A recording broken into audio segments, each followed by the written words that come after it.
In the forum this morning, we heard quite a bit on identity. What is identity? How are we our identity? The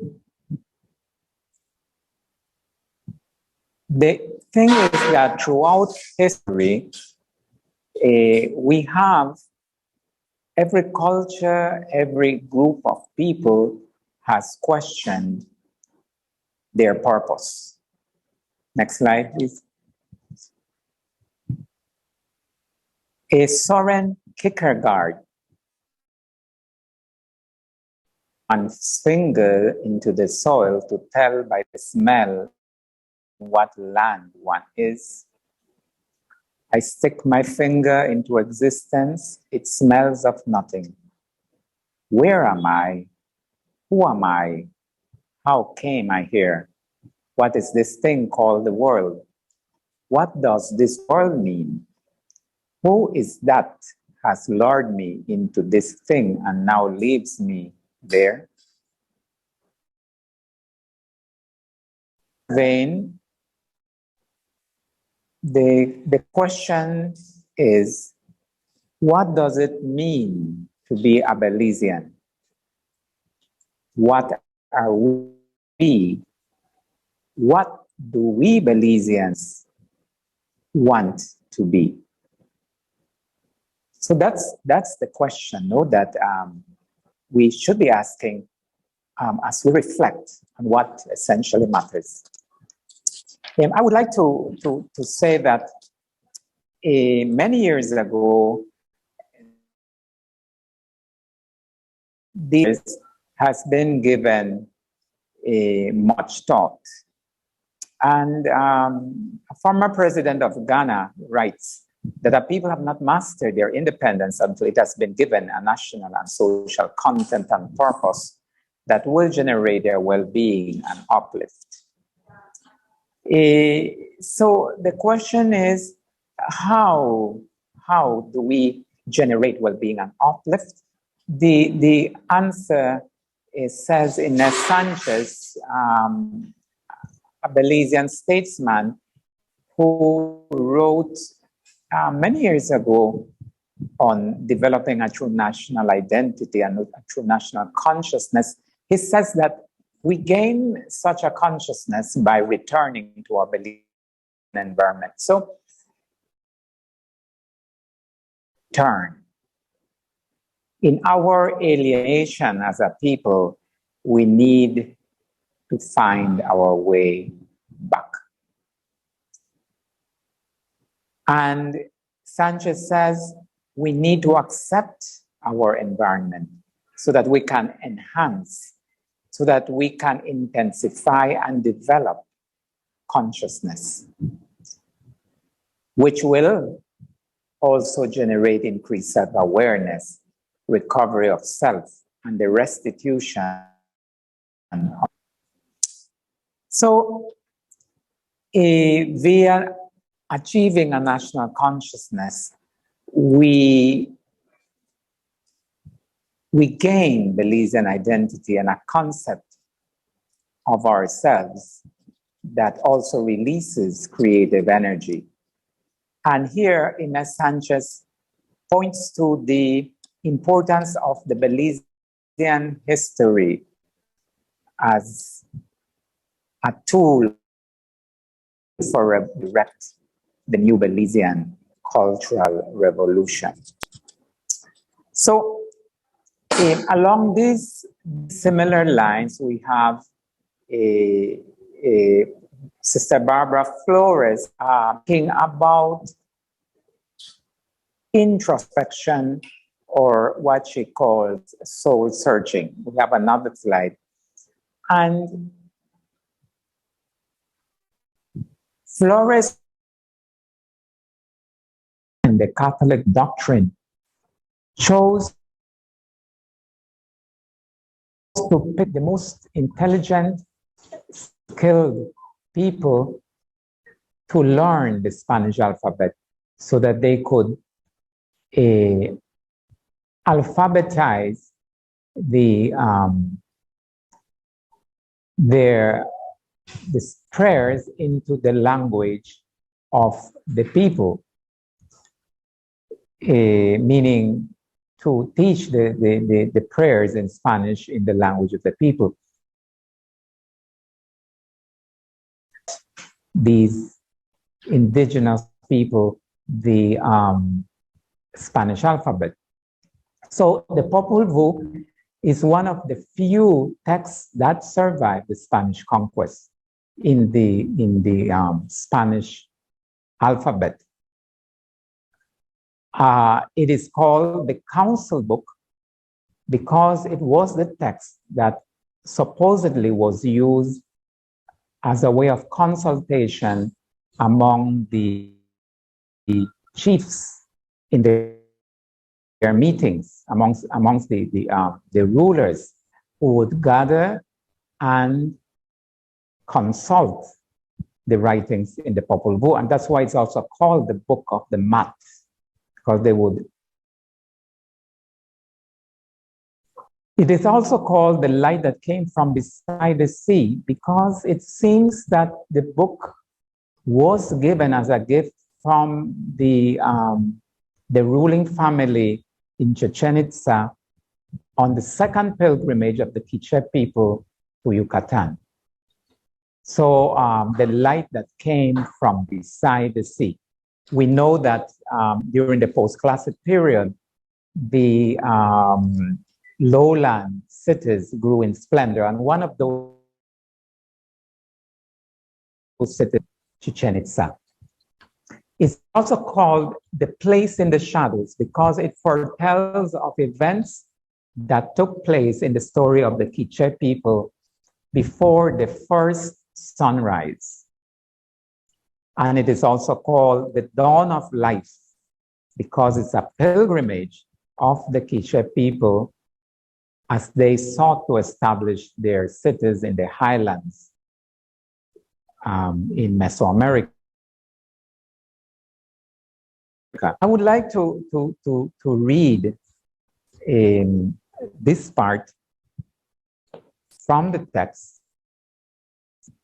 And since we are about to start reading the select writings, let us say the prayer that the Quiche Maya still say before reading the sacred text.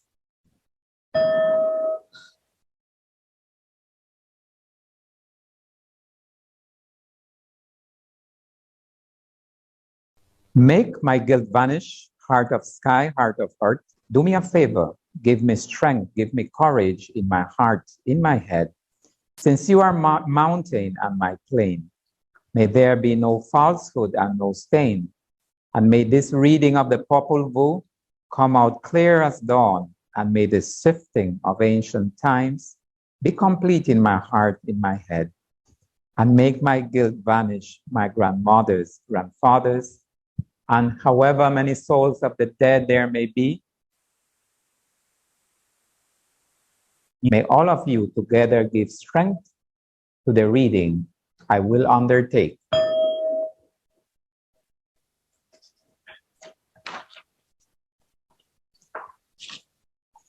So can we have, scroll down, yeah. We have Miss Emily with us, so I'm going to ask Miss Emily to read the highlighted part at the very top. Okay. This is the beginning of ancient word. Here it states here we shall inscribe, we shall expand ancient word. The potential achieved in the ancient. Okay, so we go up, we scroll up, down, yeah. Continue, Miss Emily. Okay. They accounted for everything. And did it too, as enlightened beings in enlightened words. We shall write about this now amid the Christendom now. We shall bring about because there is no longer a place to see, a home, a place to see the light that sees from the side, the account of our facing shadow. There is the original book and ancient writing, but the one who reads and accepts it is accepted as the fear. Good. Thank you, Ms. Emily. So this is the council book. And if we go to page Justin, if you could scroll to page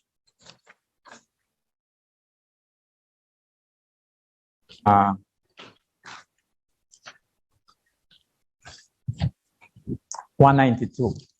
Yeah.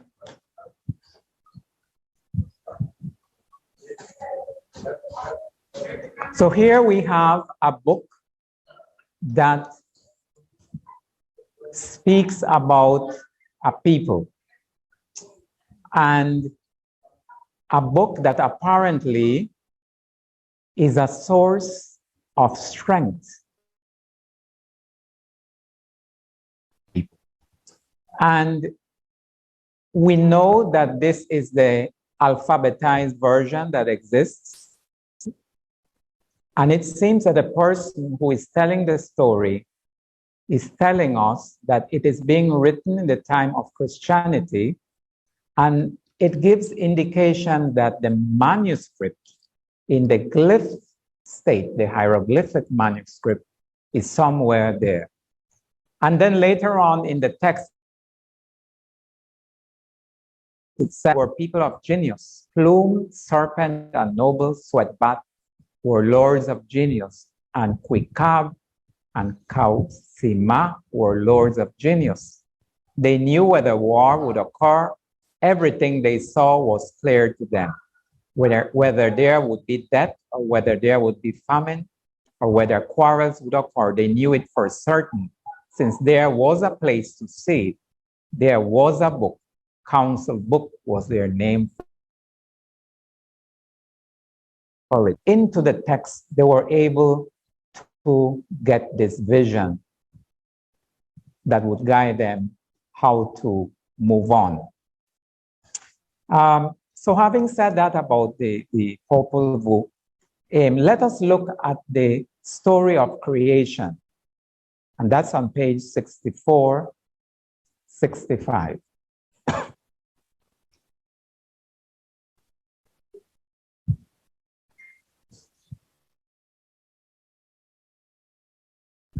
The interesting thing about this text is that it's written in a style that allows the reader to enter into conversation with the writer, because it's so vivid, and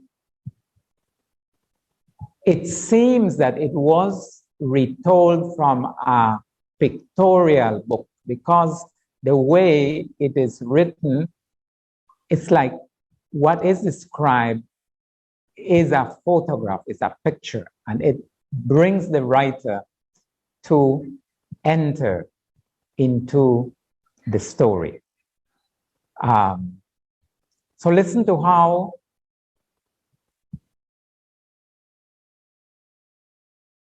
it is described. Miss Emily, can you read? This is a here now it still repeats. Now it's the markers, repeats. It's still time, still hot, as it is empty under its cloud. Careful the first little thing.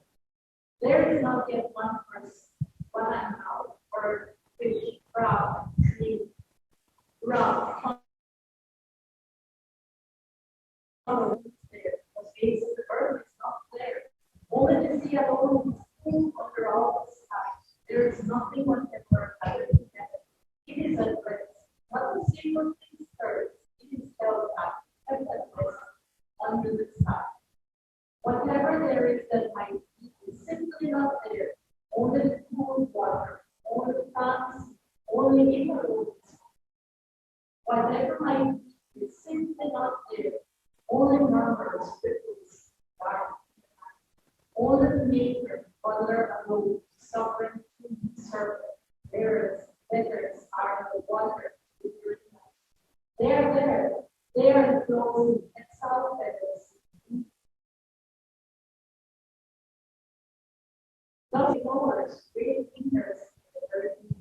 Okay, so here we have the creation of the universe. And it's a bit extensive. We won't read through all of this because of time. But enough is to understand that just like in our Judeo-Christian tradition, we have not only one, but we have several being the agents of creation. How the waters are separated from the heavens, and the gods of the heavens come to dialogue with the gods of the underworld. So there is a dialogue for creation. In the beginning was the Word, as the Bible tells us, no? So after this, we have the creation of man. But the interesting thing is that man was created to praise the God. The first attempt is the animals, but the animals cannot talk. They just make funny noises. So what happens?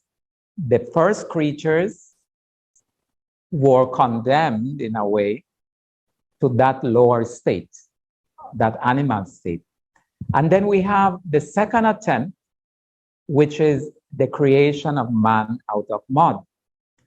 And it says mud,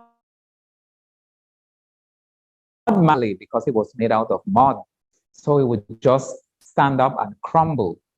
So the God said, well, this won't work.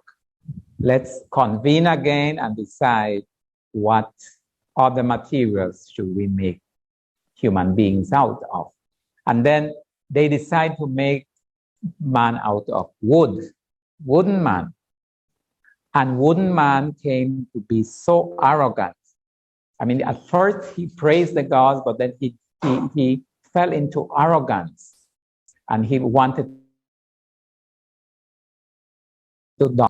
And then what happened? The gods punished wooden man by sending the flood. And this is the Mayan flood. And all the inanimate things, like the chairs, the tables, the kitchen tools, rose up and rebelled against wooden man, because wooden man had mistreated them when he would drag the chairs and be very arrogant with. This just shows that in the Mayan cosmovision, everything has a spirit, no? And all the different attempts of making man simply is a way to reach the prototype of the perfect man and woman. And that happens when corn man is eventually created. And what is corn man? If we go to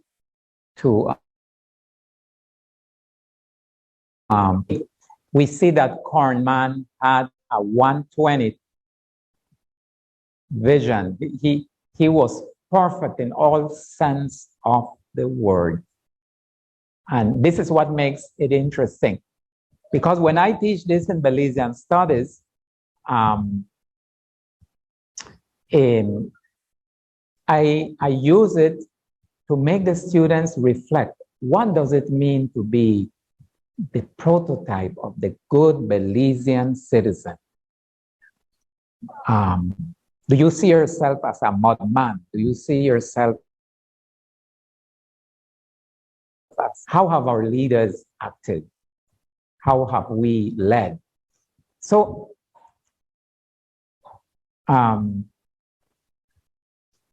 could you scroll it down? Down.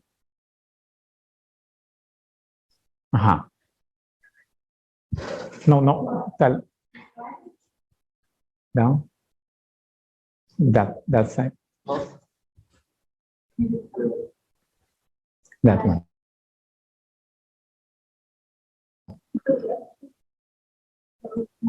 Okay. So this is the prototype of the perfect man, the last creation, which was supposed to finish in the Ushlahu Baktun. That was in 2012.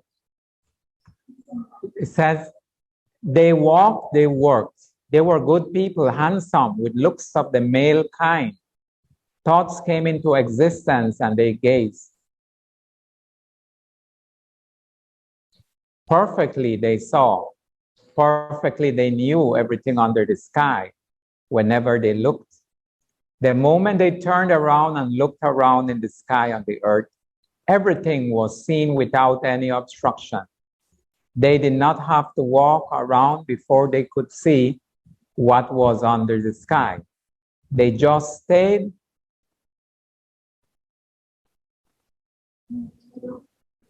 They just stayed where they are. Their sight passed through trees, through rocks, through lakes, through seas, through mountains, through plains.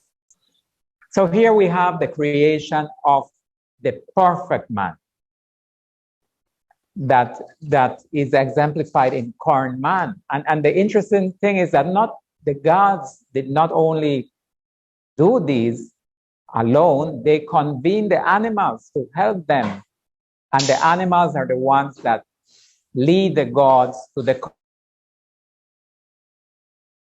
corn is made possible. And it's not only one man, it's 4 men and 4 ladies. But what happens? The gods become envious of perfect man and woman. And they said, we cannot afford to have man be like us. So what should we do? So they blinded man by cutting their powers to have this foresight.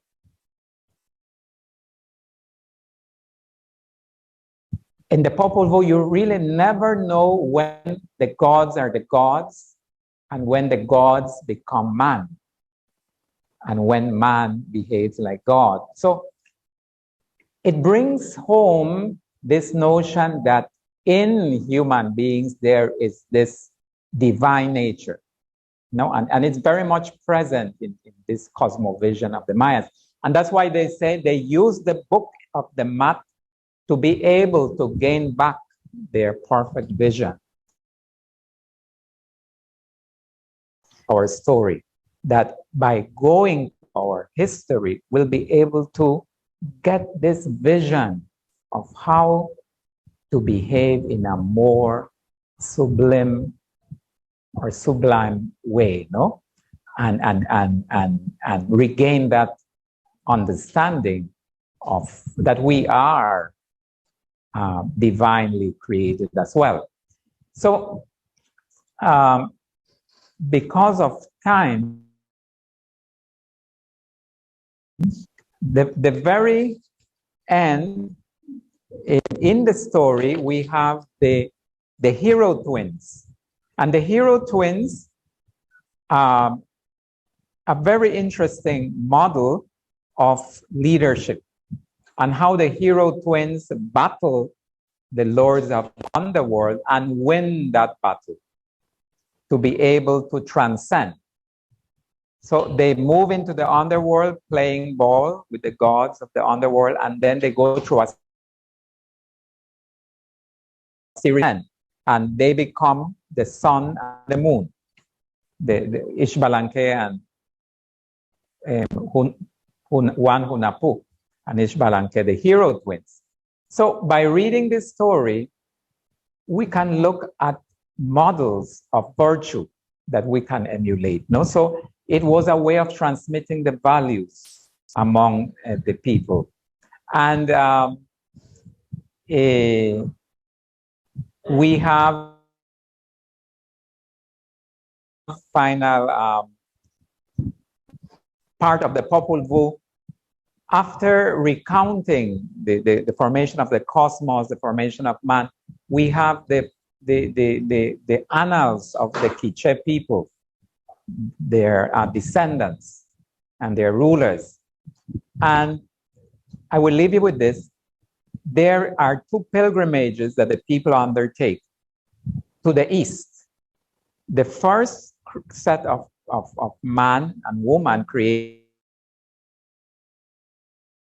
Archaeologists believe that it is the site at Copan in Honduras, where these people gained their credence, their reaffirmation by being ennobled. No? And the place is called Tulan, and Tulan means place of the rushes, cattail rushes. And then when the first generation of man and woman die to the east, and their descendants go back to the east and return to their roots, and this time they go to Yucatan, to Chichen Itza, and then they receive the titles of nobles. And Yucatan is also called Tulan. And guess what? In our research, we find that Tipu, close to Benque, Chial, means place of the cattail rushes also. And Tipu, as Mr. Giovanni has presented, plays a significant role in our story in Belize. Because here in the mountains, that's where the main Mayan resistance happened against Spanish colonization. And this is where many of the refugees from Yucatan came to find abode, to escaping from Spanish domination. And the fact the cattail rushes, it also gives us credibility and identity as Belizeans. So that on page 174, if you can take us to page 174, this is what the first generation of men and women tell their children when they are about to die and return to the east.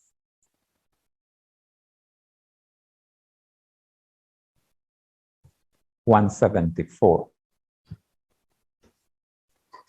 Right there. Our dear sons, we are leaving. We are going back. We have enlightened words, enlightened advice to leave with you. And with you who have come from faraway mountains, our dear wives, they told their wives. They advised each one of them, we are going back to our own tribal place. Again, it is the time of our Lord dear, as is reflected in the sky. We have only to make our return.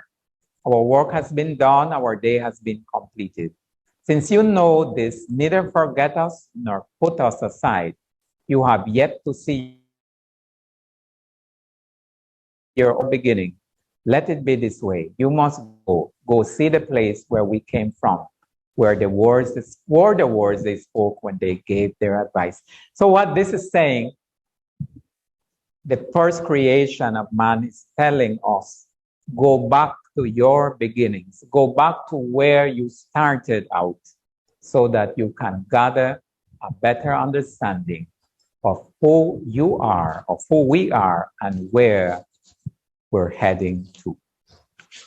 Thank you very much.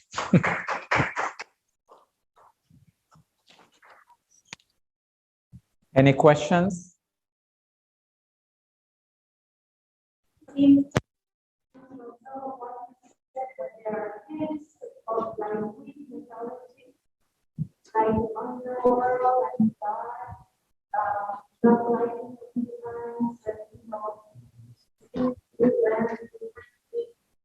So just kind of reminds me of that, and then it also reminds you of creation, like you said. And there's so many similarities with the Bible that sometimes influence of in the writing of this, which has totally been dismissed because many of the stories here are present in the vases and the ceramics and the stela and the murals in the classic period in all the Mayan world. Like the story of creation is one, the story of the twin brothers. So it actually predates Christianity. So it like prefigures all of this. And they say that the story of the Bible But like the Viejo, the Viejo, the Doctor, Yes, and because in the understanding of the Popul Vuh, it's all about the creation of the constellations, and it's a totally different understanding. Like the Venus, the rise of the as the morning star and as the evening star, the creation of the moon and the sun, Pleiades, and all these constellations. It's very much. Thank you. Well, thank you for being with me. Oh, thank you all for being present.